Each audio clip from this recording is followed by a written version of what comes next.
Hello అండి అందరికీ. పిల్లలకి క్రాలింగ్ అన్నది one of the important mile stone కదా. ఇది యూజువల్లీ 7 to 9 months లోపల రీచ్ అవ్వాల్సిన మైలురాయి. క్రాల్ చేయాలి అంటే మరి వాళ్ళకి మజిల్ స్ట్రెంగ్త్ ఉండాలి కదా, వాళ్ళ షోల్డర్స్లో, ఆర్మ్స్లో అండ్ బ్యాక్లో.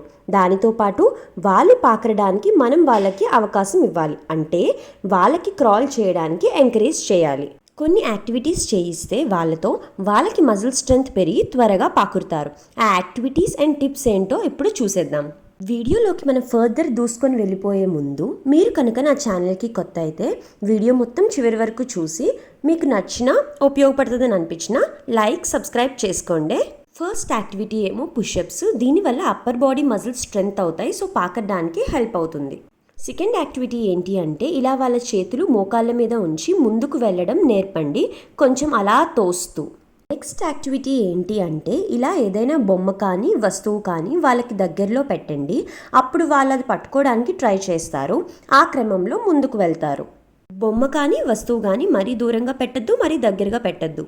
నెక్స్ట్ యాక్టివిటీ ఏంటి అంటే ఇలా ఏదైనా చిన్న బెడ్ కానీ పిల్లో కానీ ఏదైనా మెత్తగా ఉన్నది ఇలా పెట్టండి. అలా పెట్టి వాళ్ళ మోకాలతో ఇలా చేయిస్తే వాళ్ళకి నీస్తో ముందుకు వెళ్ళడం అలవాటు అవుతుంది. 2 మోకాలని ఒకేసారి తొయ్యొద్దు, ఒక మోకాలు తర్వాత ఇంకో మోకాలు తొయ్యండి. నెక్స్ట్ యాక్టివిటీ ఏంటి అంటే ఇలా మీ ఒళ్ళో హారిజాంటల్గా బేబీని పెట్టుకొని ఏదైనా టాయ్ కానీ ఆబ్జెక్ట్ కానీ పెట్టండి. అప్పుడు వాళ్ళు మిమ్మల్ని దాటి అది తీసుకోవడానికి ప్రయత్నిస్తారు. ముందుకు వెళ్ళాలి అంటే బంగరాలి కాబట్టి దానివల్ల వాళ్ళకి క్రాలింగ్ వస్తుంది. ఇవేనండి కొన్ని యాక్టివిటీస్ అండ్ టిప్స్ వాళ్ళు బంగరడానికి హెల్ప్ చేసేవి.